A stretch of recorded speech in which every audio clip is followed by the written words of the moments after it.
Hi beauties, మీ hair ఎండ్స్లో dry and ఫ్రిజ్జీగా ఎందుకు కనిపిస్తుందో తెలుసా? వాటినే మనం స్ప్లిట్ ఎండ్స్ అంటాం. ఇవాళ ఆ స్ప్లిట్ ఎండ్స్కి మన గ్లామర్ హెవెన్లో చేసే ట్రీట్మెంట్ ఏంటో చూపిస్తారండి. హెయిర్ బాగా డ్రైగా, హెయిర్లో మాయిశ్చర్ కంటెంట్ లేని వాళ్ళకి ఈ స్ప్లిట్ ఎండ్స్ ఎక్కువగా వస్తాయి. సో అలాంటి వాళ్ళ కోసం మన గ్లామర్ హెవెన్లో ఉన్న ట్రీట్మెంట్స్ ఏంటంటే, ఫస్ట్ మనం ఆ స్ప్లిట్ ఎండ్స్ అన్నిటినీ ట్రిమ్ చేసేస్తాం.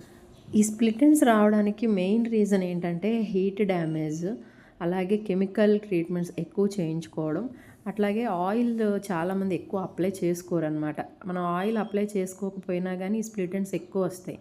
సో దీన్ని బట్టి వచ్చిన క్లయింట్ హెయిర్ని మనం అనలైజ్ చేసి వాళ్ళకి ఏ ప్రాబ్లం వల్ల ఇవి ఎక్కువగా పెరుగుతున్నాయని మేము అనలైజ్ చేసి దానికి తగ్గ ట్రీట్మెంట్ వాళ్ళకి మేము సజెస్ట్ చేస్తాము. ఇక్కడ వచ్చిన క్లయింట్ ఆయిల్ అప్లై ఎక్కువ చేసుకోరంట. సో ఆమె హెయిర్లో అసలు మాయిశ్చర్ కంటెంట్ అనేది ఎక్కువ లేదు. అలాగే స్ప్లిట్ ఎండ్స్ ఎండింగ్ పార్ట్లో స్ప్లిట్ ఎండ్స్ ఎక్కువ ఉన్నాయి. సో ఫస్ట్ ట్రిమ్ చేసి ఈ మిషనరీతో స్ప్లిట్ ఎండ్స్ అన్నిటిని కూడా రిమూవ్ చేసేసి తర్వాత ఆయిల్ ట్రీట్మెంట్ సజెస్ట్ చేశాము. ఈ స్ప్లిట్ ఎండ్స్ అన్నీ రిమూవ్ చేశాక తన హెయిర్ అయితే చాలా చాలా బాగుంది. She is very happy. అలాగే రెగ్యులర్గా ఆయిల్ అప్లై కూడా చేసుకోమని చెప్పాము. మీ హెయిర్ కూడా ఇలా డల్ అండ్ ఫ్రిజ్జీగా ఉందా? అయితే మా గ్లామర్ హెవెన్లో మీ అపాయింట్మెంట్ వెంటనే బుక్ చేసుకోండి. Thank you.